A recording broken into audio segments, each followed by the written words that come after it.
नमस्कार जी, news today live में आपका स्वागत है। आज मेरे साथ जन सेवक क्रांति पार्टी के पार्टी अध्यक्ष हैं अंकित अलग जी मेरे साथ हैं। क्या है इनके मुद्दे, आज इनसे बात करके हमें पता लगेगा। इन्होंने ये पार्टी लॉन्च किए हुए कुछ समय हुआ है, गुड़गांव से इन्होंने शुरुआत की थी। अंकित जी, आपका बहुत स्वागत है। बहुत बहुत धन्यवाद।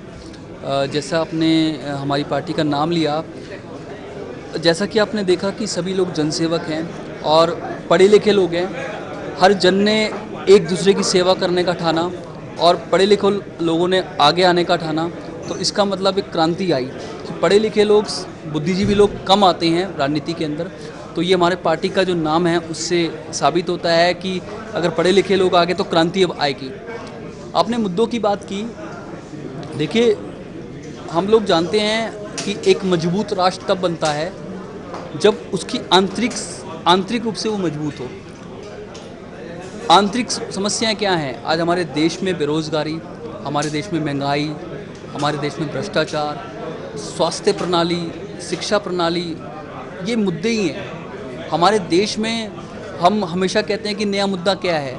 हम निरंतर विकासशील ही क्यों कहते हैं अपने देश को? विकसित कब होगा? क्योंकि सारी समस्या की जड़ हमारी राजनीति है। और बतौर पार्टी अध्यक्ष, बतौर पहला जनसेवक इस पार्टी का मैं कहना चाहूँगा, समाधान भी राजनीति है। तो मुद्दे आपके सामने हैं। हरियाणा के मुद्दे भी कहीं ना कहीं सेम है जो हमारे देश के हैं। तो ये हमारे मुद्दे हैं। तो आप कह रहे हैं कि पढ़े लिखे लोगों को आगे आना चाहिए और एक नई क्रांति लानी चाहिए। तो क्या ये उनकी भी एक रिस्पॉन्सिबिलिटी नहीं बनती कि वो दूसरे लोगों के लिए भी थोड़ा एक छोटा मोटा रोज़गार शुरू करके, पढ़े लिखे लोग तो शुरू कर सकते हैं, आप जो पढ़े लिखे नहीं हैं उन डिप्राइव्ड वर्क को, जो उन्हें रोज़गार प्रोवाइड करके, एमएसएमई की बहुत सारी योजनाएं हैं सरकारी, तो उनका फ़ायदा उठाएं वो। बहुत अच्छी बात की कि पढ़े लिखे लोग कुछ ऐसा करें कि और लोगों का फ़ायदा हो। जनसेवक क्रांति पार्टी ने भी इस पे काम किया है। जनसेवक क्रांति पार्टी में जितने पढ़े लिखे लोग हैं अपनी कंपनियों में काम करते हैं, अपने व्यवसाय चलाते हैं। हम सरकार में नहीं है तो उनको गारंटी नहीं देते कि हम नौकरी दिलवा देंगे या इतनी नौकरियां निकाल देंगे, लेकिन हम अपने लेवल पे रोज़गार मेलों का आयोजन कर रहे हैं गुड़गांव शहर के अंदर। और ऐसे ही हम हर ज़िले में करेंगे कि जहाँ पे 100 से ज़्यादा कंपनियों को हम एकत्रित करेंगे। जैसे कैंपस प्लेसमेंट होती है, हर स्तर का युवा वहाँ पे आएगा और हम उनको नौकरी दिलवाने का काम करेंगे। आप सरकार की कुछ नीतियों से सहमत नहीं हैं, कुछ वंशवाद की भी आप बात कर रहे थे। अभी प्रेस कॉन्फ्रेंस में हमने बात की कि आप सरकारों से खुश नहीं दिखे ज़्यादा। तो मुझे बताएंगे कि क्या आपकी अपेक्षाएं थी जो आपको पूरी नहीं मिली सरकार से? जो मौजूदा सरकार है वो अपने स्तर पे हमें दिखता है कि काफ़ी कोशिश कर रही है। उन्होंने जनधन योजनाएं हों, चाहे कुछ योजनाएं हों जो सरकारी छोटे उद्योगों के लिए हों, तो ऐसी कई योजनाएं उन्होंने ज़िला स्तर पे भी शुरू की हैं जिनका फ़ायदा रोज़गार के लिए उठाया जा सकता है या और चीज़ों के लिए उठाया जा सकता है। तो आपको क्या उसमें अपेक्षाएँ ज़्यादा थी? मैं आपको बताता हूँ, जो भी जन कल्याणकारी नीतियाँ कही जाती हैं, जन कल्याणकारी योजनाएं कही जाती हैं, वो कागज़ों पे तो आवंटन हो जाती है, उनका बजट भी आ जाता है, लेकिन क्या वो आम जन तक पहुंचती है? उसका ऑडिट कौन करता है? आम जन को तो पता भी नहीं होता कि उसकी योजना आई है। चलिए मैं एक छोटी सी योजना की बात करता हूँ। मैं खुद एक व्यवसायी आदमी हूँ, मेरा अपना काम है। इन्होंने एमएसएमई मुद्रा लोन की बात रखी थी कि सबको लोन मिलेगा, जो बिज़नेस करना चाहता है उसको स्टार्टअप के तहत लोन मिलेगा। आज मैं आपको लिख के दे सकता हूँ, इतने युवा बेरोजगार हैं, बिज़नेस करना चाहते हैं। आज उनके पास आइडियाज़ तो हैं लेकिन फ़ंड नहीं है। जब वो फ़ंड लेने बैंक के पास जाते हैं, बैंक को ये कहते हैं कि सरकार ने ये योजना चलाई थी, इसके तहत हमें लोन मिले। तो सर, आपको ये जान के आश्चर्य होगा कि बैंक वाले हमेशा ये कहते हैं जी हमारे पास इस योजना की कोई जानकारी नहीं है, और उसको करवाने के लिए भी पैसा देना पड़ता है, यानी कि भ्रष्टाचार होता है हमारा। तो यानी आपका कहना है कि एमएसएमई लोन्स भी अब मार्केट में अवेलेबल नहीं है? बिल्कुल नहीं है। मैं खुद बिजनेसमैन हूँ, मैंने खुद ट्राई किया था, लेकिन जो वो कहते हैं कि विदाउट कोलेट्रल का मतलब होता है कि आपको कुछ नहीं रखवाना। किसी के पास आइडियाज़ हैं, आज मेरे पास कोई प्रॉपर्टी नहीं है, मैं कुछ नहीं रखवा सकता, लेकिन बैंक इतना परेशान कर देता है एक नॉर्मल आदमी को। मैं आम जन की बात कर रहा हूँ। मैं अगर बतौर पॉलिटिकल माइंडसेट से सोचूं तो सरकार से मुझे बहुत बड़ी बड़ी उम्मीदें हो सकती हैं कि गवर्नमेंट अस्पताल बनने चाहिए। आप ये देखिए, आज हरियाणा के अंदर कितने खिलाड़ी निकलते हैं। आज जब वो जीत के आते हैं तब तो उनको बहुत कुछ मिलता है, लेकिन वही चीज़ पहले क्यों नहीं होती है? उनको अच्छे इक्विपमेंट नहीं मिलते हैं। आज अकेडमीज़ की कमी है हरियाणा के अंदर। देखिए उसके लिए तो खेलो इंडिया करके बहुत बड़ा एक अभी इवेंट हुआ है हरियाणा में, पंचकुला में, शायद आपको नहीं पता हो। बिल्कुल बिल्कुल चल रहा है, कल हम लोग आए थे यहाँ पे, बिल्कुल चल रहा है। लेकिन मैं फिर वही बात कहना चाहूँगा कि आप देर से क्यों जागते हो?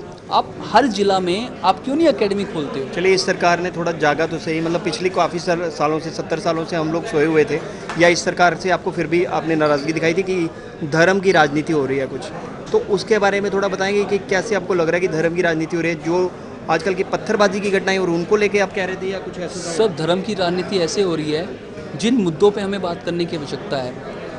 आप आज हमारी रूलिंग गवर्नमेंट हमें वो बताना चाहती है, हमें वो सुनाना चाहती है जो उनके दिल में है, जिनसे उनको फ़ायदा होगा लेकिन भारत को नुकसान होगा।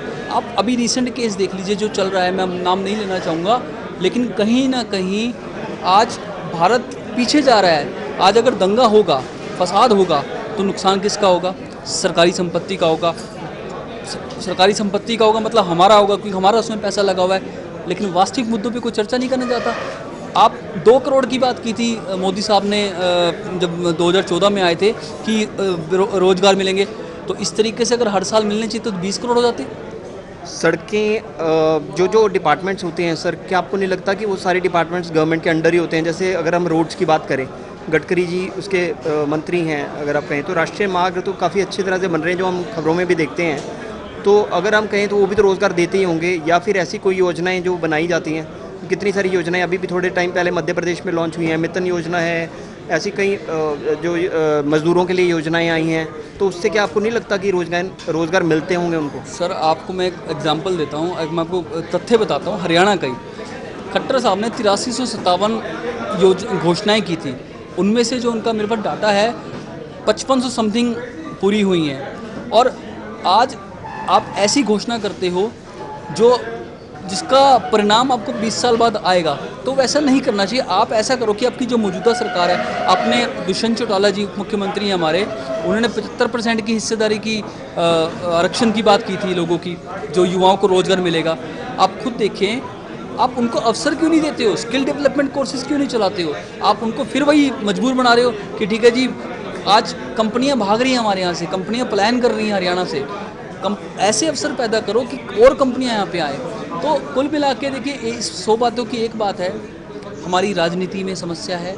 नए लोगों को आना चाहिए, नए लोगों को मौका मिलना चाहिए। जैसे कंपनियों में, कॉरपोरेट में एक डिपार्टमेंट का अधिकारी, उच्च अधिकारी पढ़ा लिखा होता है, उसकी एलिजिबिलिटी होती है। सिर्फ वो इसलिए नहीं आता कि जनता को बेवकूफ़ बनाया, जनता को पैसा खिलाया। हाँ, इसमें जनता भी गलत है। जनता को अपना वोट ले लिया और आगे आ गया, वो गलत है। तो अब सही को सही कहना होगा, गलत को गलत कहना होगा, सबको समझना होगा।